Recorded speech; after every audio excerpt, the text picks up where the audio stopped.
Entenda a diferença entre a vacina da Johnson & Johnson e outros imunizantes. A vacina da Johnson & Johnson será a terceira contra a Covid-19 a ser distribuída nos Estados Unidos. Os Estados Unidos estão ansiosos para ter uma terceira vacina contra o novo coronavírus, desta vez produzida pela Johnson & Johnson.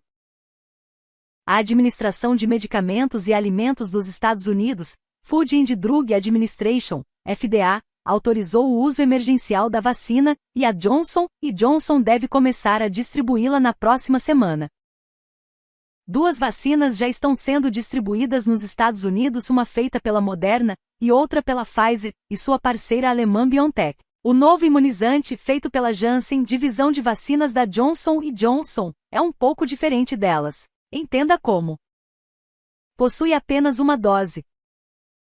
A vacina da Johnson & Johnson foi planejada para ser administrada em apenas uma dose. Isso significa que não há retorno, e nem lembretes para voltar para tomar a segunda dose, e nenhuma preocupação em garantir que a segunda dose esteja disponível na hora certa. As vacinas da Pfizer e da Moderna são feitas para serem administradas em 2 doses em série, a da Pfizer com 3 semanas de diferença e a da Moderna com 4. Há discussões sobre a possibilidade de administrar apenas uma dose, ou estender o prazo entre as 2 doses para que mais pessoas consigam receber a primeira vacina, e assim, ter pelo menos um pouco de proteção. Mas a autorização do FDA foi concedida no formato de 2 doses, e muitos especialistas, incluindo o conselheiro médico da Casa Branca, Anthony Fauci, temem que aplicar apenas uma dose das vacinas da Pfizer e da Moderna possa deixar os pacientes parcialmente imunes. A vacina da Johnson & Johnson foi testada com apenas uma dose e mostrou proteger os recipientes, mas estudos ainda são feitos para entender se 2 doses poderiam oferecer mais proteção. Eficácias diferentes. Um dos fatores é possível notar em um primeiro momento sobre a vacina da Johnson & Johnson, é a diferença entre sua eficácia e as das vacinas da Pfizer e da Moderna. Essas vacinas apresentaram cerca de 94% e 95% de eficácia nos testes clínicos. O risco de ter uma infecção sintomática pela Covid-19, ou seja, pessoas que são infectadas e se sentem doentes, caiu em 94% entre as pessoas que receberam 2 doses da vacina.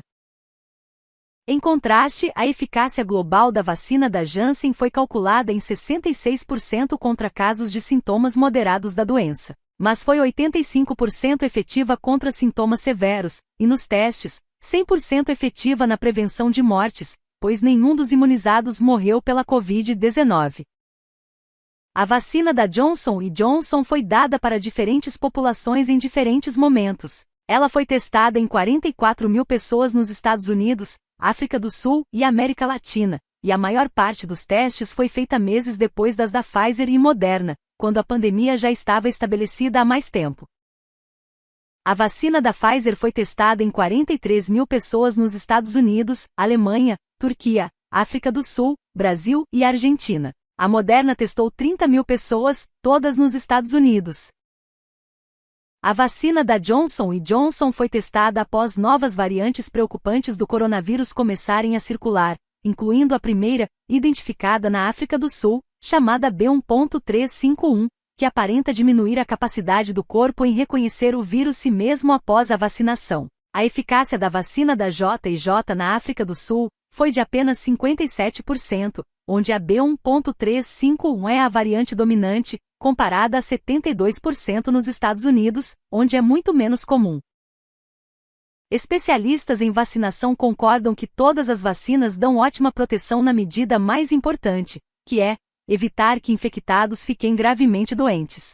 Entretanto, a diferença das eficácias pode levantar a possibilidade de que algumas pessoas enxerguem o imunizante da Janssen como de segunda linha, disse Sarah Christopher, diretora de políticas de assistência na Rede Nacional de Saúde da Mulher, a um comitê do FDA na sexta-feira, 27. A ideia de que há vacinas de primeira e segunda classe, e que a última será distribuída entre trabalhadores de baixa renda, zonas rurais, ou outras comunidades marginalizadas, tem o potencial de exacerbar uma desconfiança que já existe entre essas pessoas, disse. Autoridades da saúde pública devem desmentir essas percepções de imediato. Proteção mais rápida. Na vacina da Johnson & Johnson, a proteção contra infecções moderadas e severas da Covid-19 começa cerca de 2 semanas após a aplicação da vacina. Cerca de 4 semanas depois, os dados dos testes clínicos mostram que não houve hospitalizações ou mortes. Estudos recentes mostram bons níveis de proteção a partir da aplicação da primeira dose dos imunizantes da Moderna e da Pfizer, mas os vacinados não atingem a proteção total até cerca de 2 semanas depois da segunda dose, ou seja, de 5 a 6 semanas depois da primeira dose.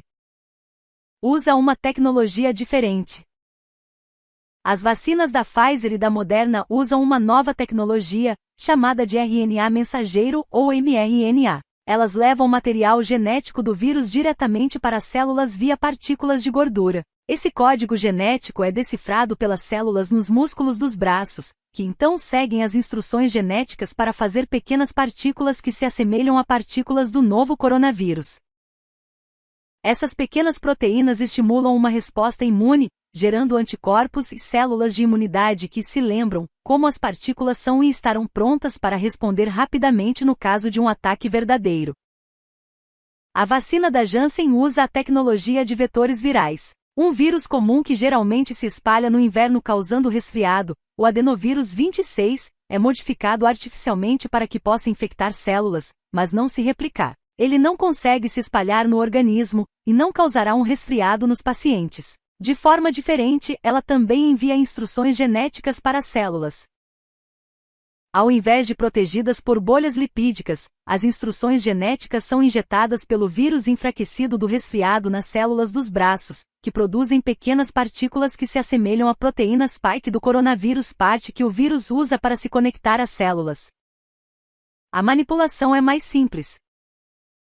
As pequenas bolhas de gordura usadas para viabilizar as vacinas da Pfizer e da Moderna precisam ser manipuladas com cautela. O imunizante da Pfizer precisa ser armazenado a cerca de -80°C e -60°C, algo que causou confusão no início da distribuição nos Estados Unidos, onde os estados e municípios tiveram de improvisar embalagens com gelo seco e comprar freezers especiais. O FDA aliviou os requisitos, mas ainda assim, a vacina pode ficar apenas 5 dias em geladeiras comuns e precisam ser usadas em 6 horas após abertas e diluídas.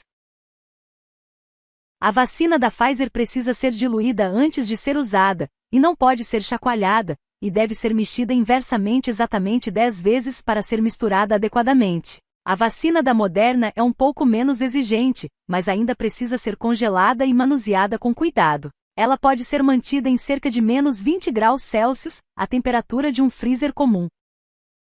Em contraste, a vacina desenvolvida pela Johnson & Johnson pode ser armazenada em geladeiras comuns, tornando o estoque e envio mais simples. O que possuem em comum? Nenhuma das 3 vacinas possuem aditivos que podem causar reações fortes, como antibióticos, conservantes ou adjuvantes, que são compostos usados para potencializar a resposta imune e podem ser adicionados em qualquer vacina. Isso significa que o risco de reações alérgicas é extremamente baixo, em especial de reações extremas como o choque anafilático. O CDC, Centro de Controle de Doenças, dos Estados Unidos, reportou alguns casos de alergia em pessoas que receberam as vacinas da Moderna ou da Pfizer, mas todos foram facilmente tratados. Apenas um caso de reação alérgica forte foi registrado entre as 44 mil pessoas que receberam a vacina da Janssen durante os testes. Além disso, as 3 miram em uma parte específica da proteína spike, chamada de receptor obrigatório, e também conhecida pela sigla RBD. Esta é a parte que o vírus utiliza para atacar as células. Mutações nesta região, em particular, podem enfraquecer a eficácia de todas as vacinas. Com sorte, todas elas parecem estimular uma resposta imune impressionante e muito mais intensa do que a registrada em infecções naturais pelo vírus. Até o momento, parece o suficiente para proteger pelo menos parcialmente contra as variantes mais preocupantes da Covid-19.